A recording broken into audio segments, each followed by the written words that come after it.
Hello, everybody, and welcome to Politics of the Empire, Episode 8, presented by theempiremedia.com. I'm your host, Dorf, joined each and every time by Empire Media's extraordinary CEO, king, boss, whatever you want to call him, Hernandez, and Josh Houslander over here to my right. How you guys doing? Good. It's not very secret. You're showing it right on camera. Anyway, welcome to the show here tonight, guys. But Welcome here to the show here. okay, I just told Adam that there was bad reverb. I was trying to be sly, but you know. No, and I'm pretty sure these headphones are toast because I can hear about nothing what's going on, so I'm going to roll without them. So it's okay. It's because there's something's wrong with the cord on here. Adam will fix Don't it. worry about it. He's smart. I'll go without. Don't worry about it. Anyway, on tonight's show, we've got the American Political Duopoly and just a general discussion about A, what it is, B, the pitfalls, and C, is there anything we can do about it or should be done about it? Well, hurry up and get to Josh so he can sit there and talk for like the next 20 minutes so I can fix your mic. Is it my mic that's got a bunch of reverb in it? Yeah, that's what it is. All right, well, Josh, I'll tell you what. This topic was actually your idea. I'm just going to kick it over to you. Give us the background. Explain. Okay, sure. You know, I think there's some some common misconceptions, if you will, of what the duopoly is. I think people hear it, and I think for the most part, people will tell you that they don't like it. And they will also tell you that they don't like what it's become, or they don't like how it's handled in today's day and age.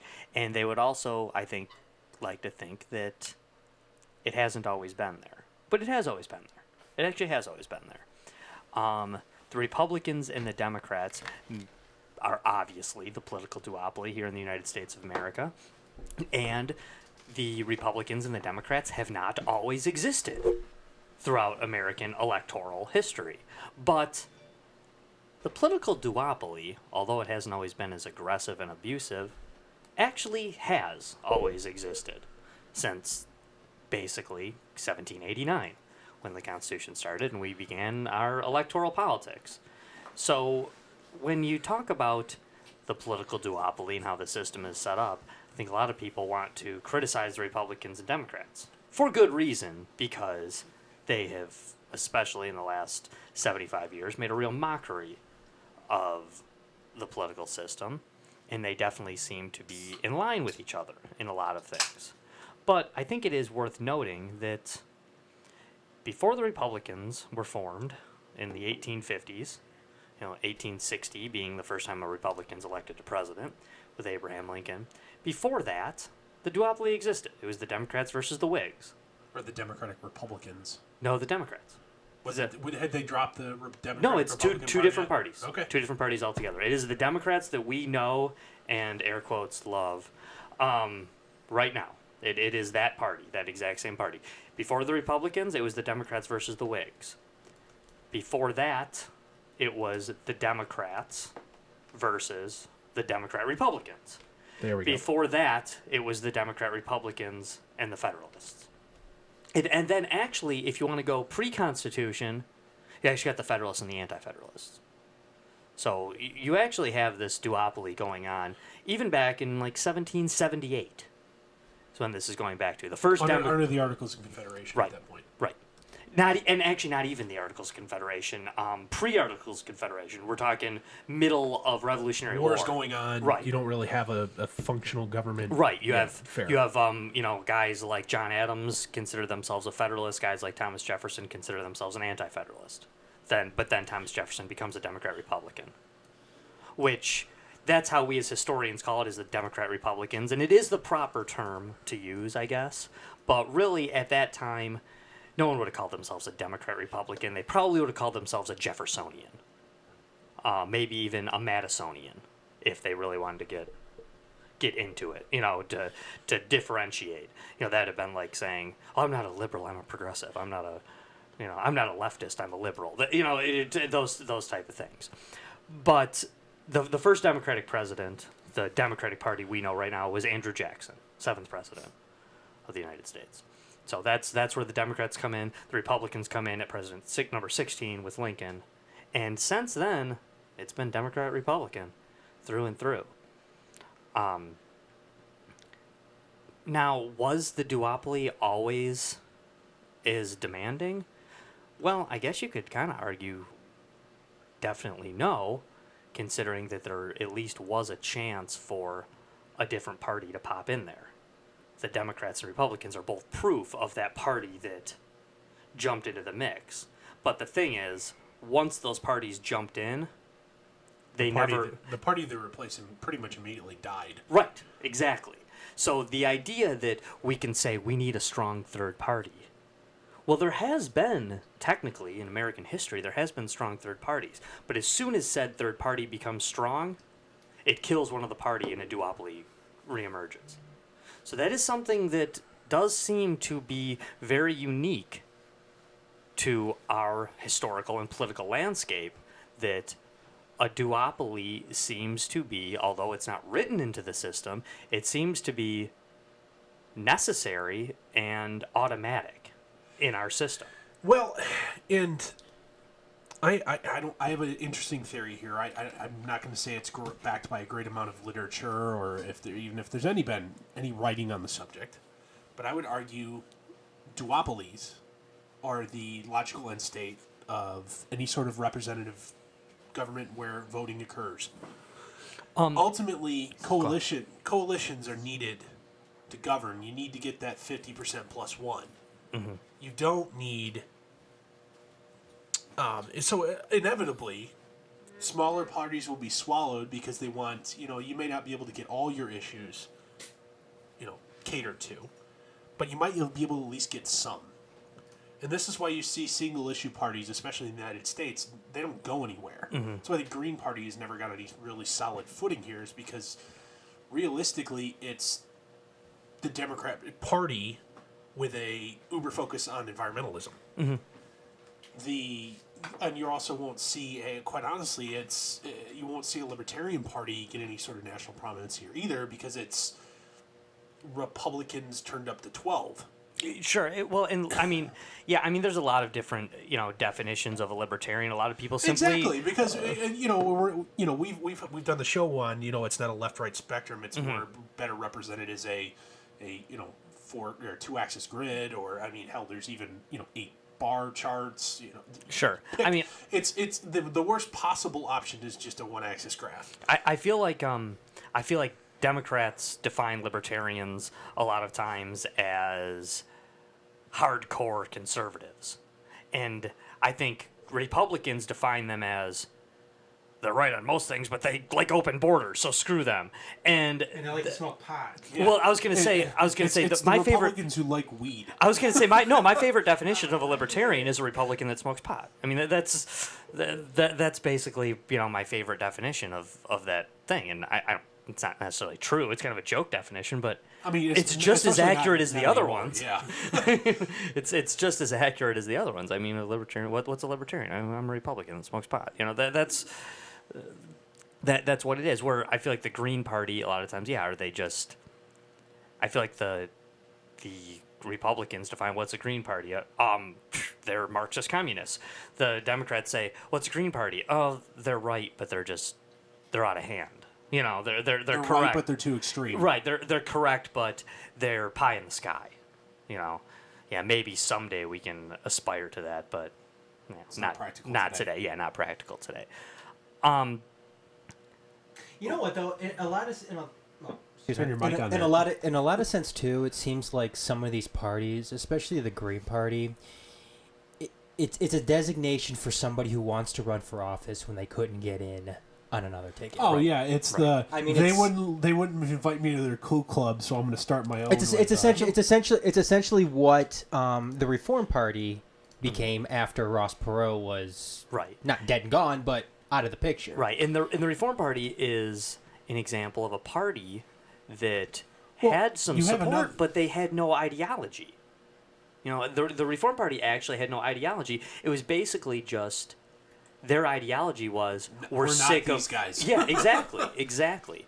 So, in essence, what you have a lot of the times is name me the candidate for the Green Party, the Reform Party, or the Libertarian Party who wouldn't have gladly ran as a Republican or a Democrat had they been given the chance. Ralph Nader wanted to be president of the United States as a Democrat. The Democrats told him to go to hell, so he started the Green Party.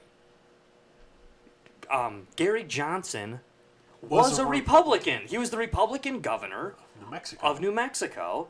He attempted to run for president in the presidential primary as a Republican. The Republicans told him to go to hell. He ran as a libertarian. Donald Trump ran on the Reform Party at one point. He did. For president Donald Trump of the United States. did. And actually, even Ross Perot, although he was his own man, and he was an independent in a lot of ways, had the Republican Party embraced him a year before and said, Ross, we'd really like you to run. What do you think? His answer would have been yes.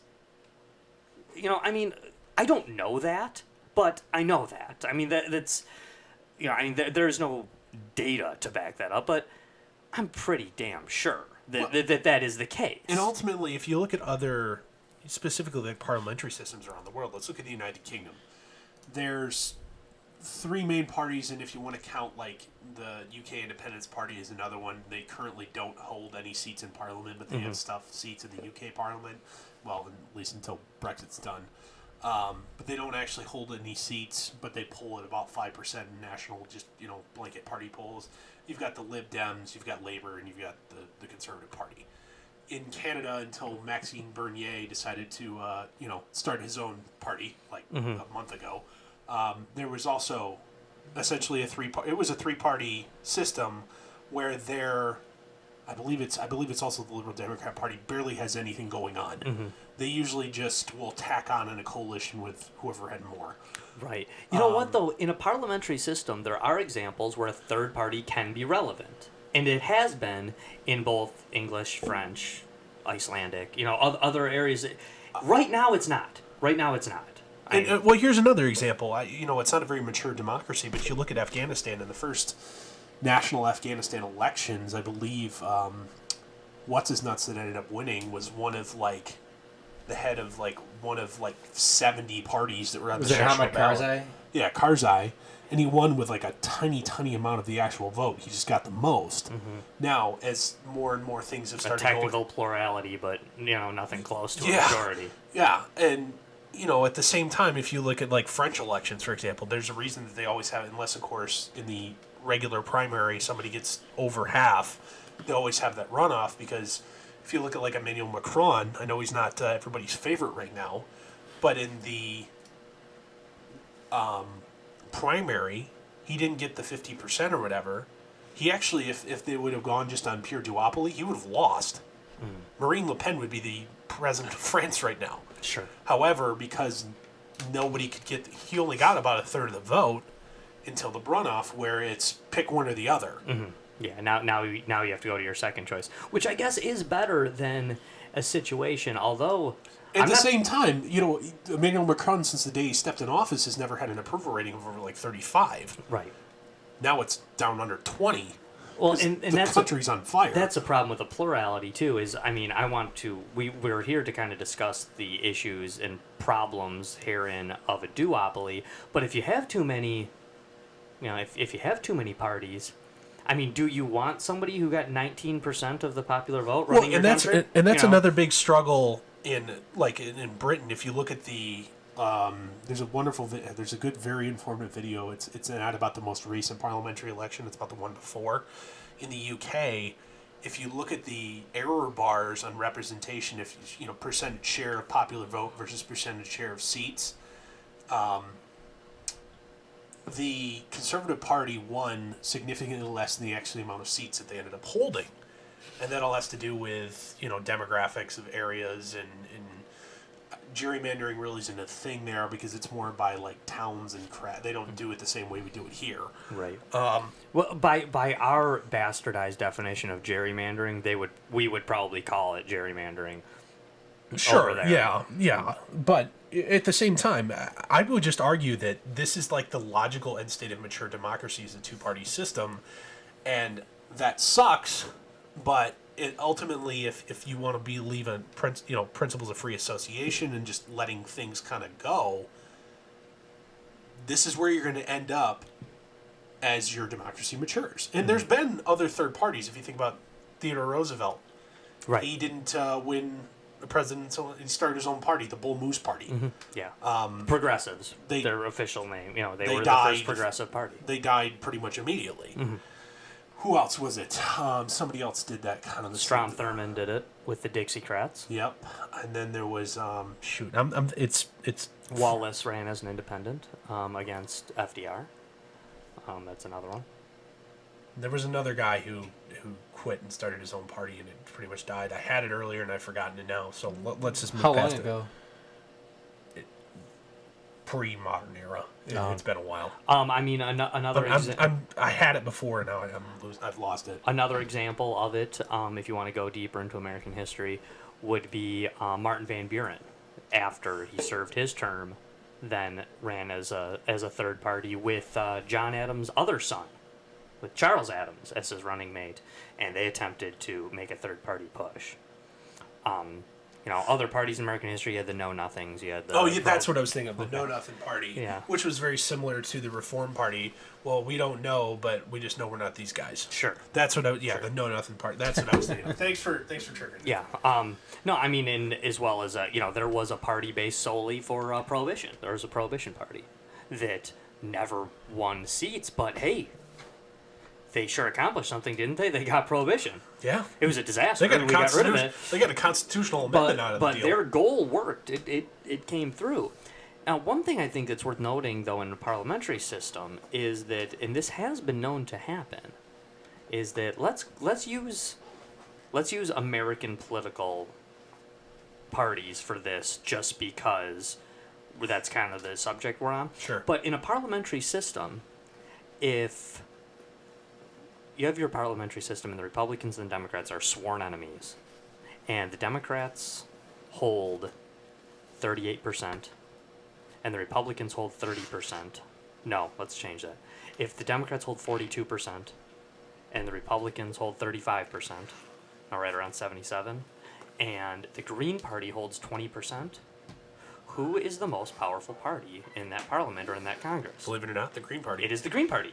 It is the Green Party. Because they get to decide which side they join to create the coalition, and in essence, they get to say, okay, we will join your side if we get fill this in the X, blank. Y, and Z. Right. Yep. Like, we will join the Republicans if you agree to this, this, and this. Or, and it doesn't have to be the same things, by the way. Yeah. Or, we will join the Democrats if we get this, this, and this. And then one of those two parties is going to say, yes.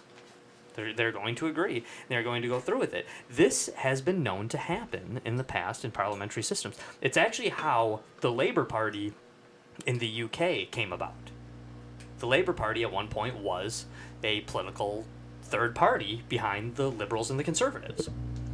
So, I mean, it does happen and it can happen. So, the parliamentary systems, although they do end up usually lending way to some form of duopoly, there is a potentiality and a much bigger possibility for political shift. Now, what seems to have happened in the United States, though, is that although those political shifts were potentially possible in the past, and we saw them happen in the 1800s several times, especially in the first half of the 1800s, we haven't seen it happen since then, and you have to kind of come to the conclusion, or come to the assumption, if you will, that that is because the Republicans and the Democrats have, in essence, worked together to solidify their duopolist power. That the Republicans don't want the Democrats to go under, and the Democrats don't want the Republicans to go under. It also They makes act as if they're enemies. electoral politics significantly easier, because then you're campaigning against one team, one enemy, or whatever you want to call it, one party instead of the field. Mm-hmm. You're only going against. You can focus all your energy, all your attention, and everything on just one opponent. And it makes it very easy to bastardize and obfuscate and create that partisan divide, which ultimately, everybody will bitch about lack of partisan cooperation until it's election time, and then you don't want it. Right. And if you actually look at, there's actually 538 did a pretty good data set about this, about partisanship and bipartisan bills in the houses of Congress over the last, I forget what the time set was, but bipartisanship is dying. You won't see. And a lot of that has to do with the media, the partisan media landscape, because now there's somebody's going to write, the piece will be forever attached to your name on the internet, even if you had good intentions. Oh my God, so-and-so works with the enemy, and you get a strong primary challenge in 2 to 6 years, depending on which seat you're in. And it lends to a previous discussion on this very show of the polarization of the nation. The polarization. And I honestly, I think this kind of wraps in with my thought about the inevitable end state of a two-party, a democracy where there's voting. Mm-hmm. It's going to happen. It will happen pretty much everywhere. It's just a matter of time. Unless, of course, now, Germany for the longest time also had effectively a two-party system. Now, due to, you could argue, an immigration crisis and a dying working class, the AfD, the Alternative for Deutschlander, Alternative for German party, they've exploded. Mm-hmm. Angela Merkel, forever, until this most recent election in Germany, her party didn't have to create a coalition to govern. They had over half of the seats in parliament. She didn't have to get ball with anybody. And the AfD, she's the head of the Christian Democrat Party, been their leader forever, the chancellor forever. The AfD has taken out enough of her seats, especially in Bavaria, that she now has to form a coalition with her former enemy to stave off AfD. And that's exactly what the Republicans and Democrats would do in our country. Exactly. If you think about it, they would much. And I forget what the name of the other party is because it's German and ugly, and I couldn't tell you what it is. Right. But we speak English, and we're this is America. we're arrogant Americans, and everyone at this table speaks one language, and it's English, and that's sorry, but word. But with that in mind, that third party, especially with how much AfD is surging, is likely to be swallowed up by the Christian Democrats. Yeah. Or whatever, they may be swallowed up and they may be no longer called the Christian Democrats, but it'll be the new left of center party. Sure. And because of that system of control, in essence, that I dislike and that many dislike, that's why, hard pill to swallow here, and people say I'm a liar, people say I'm wrong, but the Republicans would rather have Democrats in Congress and in the White House than they would Libertarians. And the Democrats would rather have Republicans in Congress and the White House than they would the Green Party. They'll deny that. They'll lie through their teeth. They'll say it to your face, but it's the truth. Because it's easy to defend attacks from if you're a Republican, it's easy to defend attacks from the left. Right. It's hard to defend attacks from the right. They view it as, okay. And then it becomes a pure, if you get a libertarian in power, it quickly becomes a extreme purity spiral. And then your party gets torn apart from the inside by an outsider. Let's put it this way. If the Russians and the Americans are fighting a naval war in the Atlantic and uprisings start in America and in Moscow, which one are they gonna put their resources on? The uprisings at home. They're gonna do it. They're gonna push their resources to put down the uprising in Washington D.C. and the uprising in Moscow before they will let up some of their middle ground. I mean, that's to me is exactly what it is. The Republicans view libertarians as a direct chunk out of their pie, and that's how the Democrats view the Green Party. Now, one thing that, if you're looking for an institution... And you're also starting to see this exact concept really, really starting to bite specifically the Democrats in the ass when you're seeing the rise of the Democratic Socialists of America. Mm-hmm. It's that same concept. You're being attacked. You're the party of the left in this country, and you're being attacked on your left. Mm-hmm. And you're being I don't want to call it the lunatic fringe, but the fringe that you've placated for being the only practical option for a long time is now crumbling. Right. And you've retreated, everybody's kind of retreated from the center with that lack of bipartisanship, and now you have to move to the center to the people you just told to fuck off for the last 40 years. Right. And the truth is, the powers that be, the powers in the top of the party, they don't actually care, because the hardcore politicians that end up running your party rarely give a damn about ideology. So truth is, the people at the top of the party, your Nancy Pelosi's, your Hillary Clinton's, your Chuck Schumer's, they don't actually give a damn if their party evolves into that through people They just want their like team to win. yeah, through people like Ocasio-Cortez or Bernie Sanders, just like the Republicans. I'm not trying to, single out the Democrats here. I was going to say, because now you're seeing guys like Orrin Hatch, Mitch McConnell, even your boy Rand Paul, who all of a sudden are finding more common ground with a guy like Donald Trump, just because he's the president right now. No, exactly. And he's the guy that's calling all the shots from the executive branch of government. No, had Rand Paul somehow won the primary, all of a sudden, the Orrin Hatches and Mitch McConnells and they would be Ryan throwing their Paul's, lot in with him. Right. They all of a sudden would have views that were a little bit more libertarian. Well, I don't support pot legalization, but I do see the merits on a level of freedom and liberty. And these are the type of things you would be hearing them say, but that's not what you're hearing them say right now. And just like people like Joe Biden and Hillary Clinton and Nancy Pelosi, who 25 years ago ran for office for the first time, didn't even have a smidge of democratic socialism in their veins then. That wasn't even a thing. But because it's big right now, oh no, that's fine. As long as a guy with a D next to his name wins, or a guy with an R next to his name wins.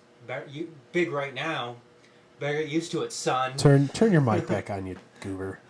Oh, sorry. This is first day podcasting. Yeah, I would say you're lucky we're using condenser mics and it's picking up everything. Yeah. I only say this to Adam because he said that to me when I accidentally, spoke too soon when he was flipping the mics on last week. Yeah, you also weren't doing three things at once, too, so sit down, bitch. All right. It's true. We tried to do this math a while ago about how many podcasts Adam's had under his belt. It's at least 1,000, so no excuses, sir. One of the other things that I think, people say, what's the problem? How can we fix it? What can be done? There is an institution out there that I am willing to place a whole bunch of blame on for this bastardizing of the duopoly. I'm not saying the duopoly was ever good, but I think it's terrible now. And there is an institution out there that I'm willing to levy a whole bunch of blame on. And a whole bunch of people say that they hate the duopoly, hate the Republicans and Democrats, hate the two-party system. But these same people are going to tell you that they love this institution. But they're not putting the two and two together.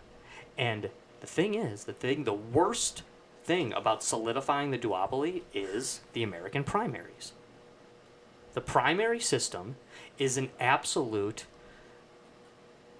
terror, to be completely frank. It has solidified the duopoly. It encourages, like I said, the purity spiral. So, you always hear, especially in the primary season, no, I'm the most conservative. No, I'm the most conservative. No, I'm the most progressive. And, it turns into a progressive/conservative dick measuring contest. It does, and then the first thing they do is move towards the middle as soon as that's over, and as soon as you no longer have to be, the biggest dick on campus, you start running towards the middle because, oh, by the way, it's about 35, 35, 35, let's call it. Mm-hmm. Republicans, Democrats, and people whose votes are up for grabs. Yeah, I just said 33. It's... Sorry, in my world, there's the 105%. We're in I operate in base 12, unlike you peasants who operate in base 10. No, I'm kidding. That math doesn't work either. But, it's about 35, 35, 30. No, you're 37, 32, in that ballpark. Maybe fractions would suit you better for this analogy and say 1/3, 1/3, 1/3. But it's not about 1/3, 1/3, 1/3. Whatever. Anyway, you get the point. No, I do agree with you, but people think that the primary gives them more of a voice. But truth be told, the primary annihilates any chance of bipartisanship. Yeah, of getting rid of these parties. Because I'm one of those guys that, I have people say to me constantly, we need to get rid of the two-party system. And I say, well, it's kind of always been And here. the only thing you could replace it with without a dramatic revolution is a one-party system, and Right. you know how that ends. My response to that, when people tell me that we need to get rid of the two-party system, I always say, no, we need two better parties. We need better parties. Not three. You know, I mean, yes, three. You need to have that third party built up so it can remove them. But chances are, if that third party is worth a damn, it's going to remove one of those parties, and that's it. You know, and then they're now part of the duopoly. A good prime example of this is Brexit in the United Kingdom. The UKIP, or UK Independence Party, raised a bunch of hell and and they scared the shit out of the Conservative Party. So Brexit comes around, and all of a sudden the Conservatives are scared to death that they will lose their parliamentary majority to Labour, because UKIP will steal their voters. So UKIP's a one-issue party about getting out of the EU. So they add, we will give you a referendum on exiting the European Union if you vote for the Conservative Party. That placated that fringe that was thinking about leaving. They voted Conservative, and they gave them the referendum. They backed up their promise.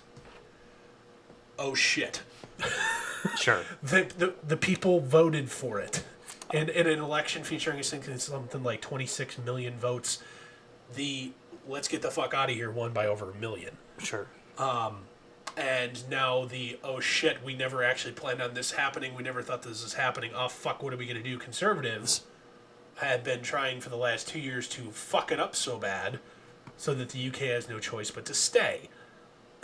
Because they never wanted to go, because they only did that to try and placate that fringe and swallow UKIP back up. But again, even that cultural and political shift is possible because, still difficult, but possible under a parliamentary system, where our system has solidified so much in the current duopoly that I don't think it's even possible. An example of this on a microcosm, and it really is a microcosm of the exact U.S. system, is look at Puerto Rico. Puerto Rico has been going through this since I was a little kid. It's been going through, is Puerto Rico going to become a state, or is Puerto Rico going to become independent? Said shit or get off the pot, by the way. They should have said that 20 years ago. Well, I like Puerto Rico. This week. No, I like Puerto Rico. I love the Puerto Rican people. They're Americans just like the rest of us. They are born American citizens just like all of us. But yes, they have American passports, they pay American taxes. Right, just like serve in the American military. But no, when it comes with Puerto Rico, absolutely. Playing a completely different team during the World Baseball Classic. Which is what the it's fuck? Bullshit. Well, okay, and same with the Olympics too. They have like a couple of Olympic the Netherlands medals. has a team, and it's all their former Caribbean colonies. Like, no, whenever they give the Puerto Rican medal count, which is always like 1 or 2, I'm always like, those are ours. Those are ours. That's nonsense. That's crap. Put those on our list. Well, I mean, especially we're losing to Russia by 1, and they're saying Puerto Rico's got 3. That's some bullshit. That's ours. Well, we got those. We got those. And here's the other thing: where you have a Chinese Taipei, which is technically China, but has its own Olympic and sports team. But that's different, though. Oh, yeah, it's entirely different. Yes, because but at least there's like 600 million people there or something, because it's China. So you know, I mean, like every state in China. For the Olympics' sake, it's kind of the same idea. But the Puerto Ricans are like, your baseball players are good. It's just, ours are a little better. Yeah. Well, but yes, when it comes to Puerto Rico, it is time, really. Shit or get off the pot. You have to make a decision here. Because Puerto Rico, for good reason, at this point, they've been complaining for years about things. And it's like, listen, you can't have the best of both worlds. You can't do both. You either want to be a state, and then you get the benefits of being a state, but you don't also get the costs. Yeah, or... I mean, think of another example in human history where you have this thing where basically the United States, I mean, we're imperialistic, all this stuff. No, actually, we're extremely benevolent when it comes to Puerto Rico, because we're saying, hey, you want to be a state? Hey, Puerto Rico, you want to be a state? Or if you want to be independent and declare your independence right now, that's okay too. Go ahead. You can do that. By all means, go ahead. I mean, Where else in human history has that been done? It's not even a thing. Very rarely with the British Empire, believe it or not. I don't know how Canada and Australia became their separate thing, because that was even them, that they're was not reasons separate. that They're dominions. Yeah, well, They're still dominions to this day. technically. Well, not technically. I mean, they're officially listed as British dominions. That's a whole different show. Have you seen a Canadian dollar lately? Yeah, they've got the British Queen's monarch still on on it, right? Yeah, that's what I thought. The Queen of England is on their money. They're British dominions. The only reason they're British dominions is because the UK said, "Hey, we can't afford you anymore." So Yeah, that's exactly what I'm saying. It's, hey, you're too hard to govern from thousands of miles away, so you do you. Yeah, you're too expensive to govern. But you still pray to the Queen, though. Yeah, exactly. But I mean, when it comes to Puerto Rico, though, Indiana one of the kind reasons why they are incapable of making the decision is because of their duopoly.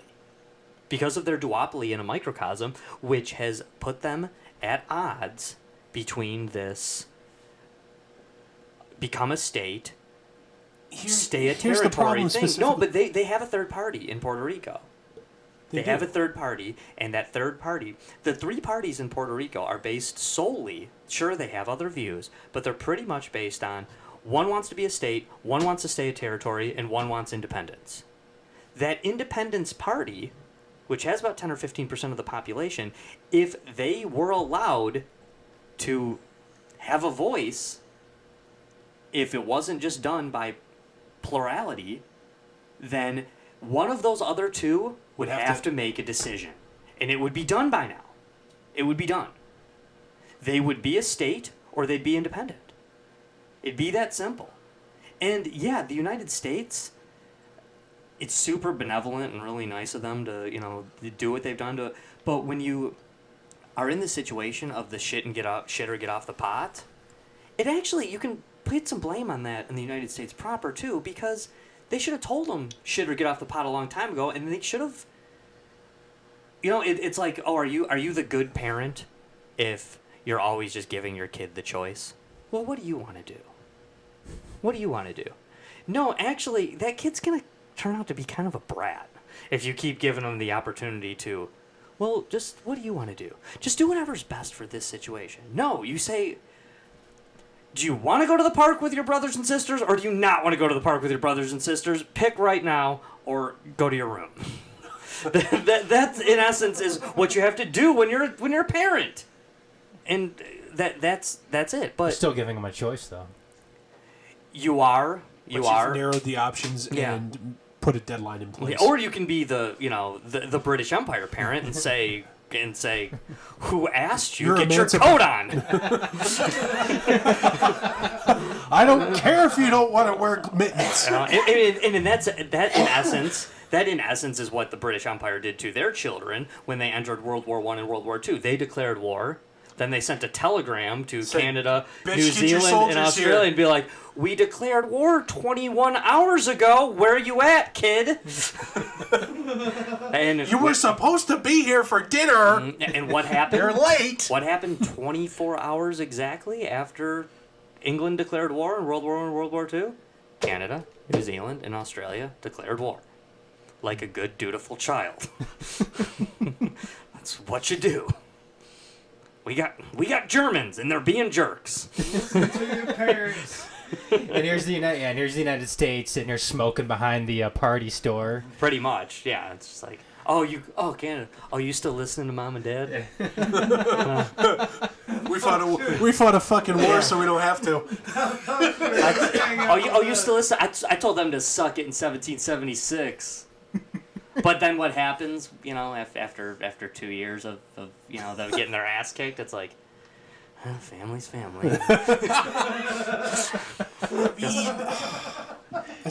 guess we gotta bail out Europe again. Any Europeans listening are gonna hate this because they hate it when Americans say this, but sorry, you know what? Americans. I still love the people who, especially around 4th of July, sell like the bro tanks or whatever that say back-to-back World War champs. It's great, especially when you got, especially when you have German ancestors around. It's great, like I do. Back World War champs. But we digress. But oh, do we? Yeah, but I mean, but I think we digress. But I think in a lot of ways we're done though too. You know, I mean, I think we covered the duopoly in a lot of ways, and I think a lot of times people love to tell you here in the U.S. especially, other countries too, but here in the U.S. especially, they love to tell you that they hate the duopoly. They love to tell you that they hate the two-party system until they're in charge. Right, but then exactly, but then they don't want to get rid of the institutions that solidify that duopoly. So I think that's very important, actually, that, hey, if you want to get rid of the duopoly, you're going to have to get rid of some of that other stuff you love and make it happen. You're going to have to, when you make a big move, typically you have to face some adversity and have some discomfort in between there. And that's what would have to happen, But the Republicans and the Democrats in this country would much rather morph a little party into them through political evolution than they would by risking any chance of losing their power or losing their seat. I mean, Donald Trump, of course, is an absolute example of this. So that's... all I would say is I really think people that dislike the two-party system, people that dislike the duopoly, you ought to look a little deeper into it, honestly, and look what we've done to solidify it. All right, and I think that is actually going to wrap up this 8th episode of Politics of the Empire here, presented by the Empire Media. I know Adam is currently finding the reverb, which is no longer from my microphone. I'm trying to figure that out. But anyway, we're going to wrap it up here as soon as he gets some outro music rolling. I believe this is actually going to be our last show for the year. Yes. For 2018, we should be back the first or second week of January. Still to be determined on the exact date, but we do have a topic picked already. We're going to commit to this now. We're going to put it on paper. We're going to do it. Did we forget it already? No, I've got it. The idea of liberty is lost through political evolution and only gained through political revolution. That's going to be our next topic. So if you're interested in that, stay tuned. We will hopefully post the date ahead of time. If not, you can always catch us on the replay. So thanks, Josh, Adam, on Dorf. We'll see you all next time.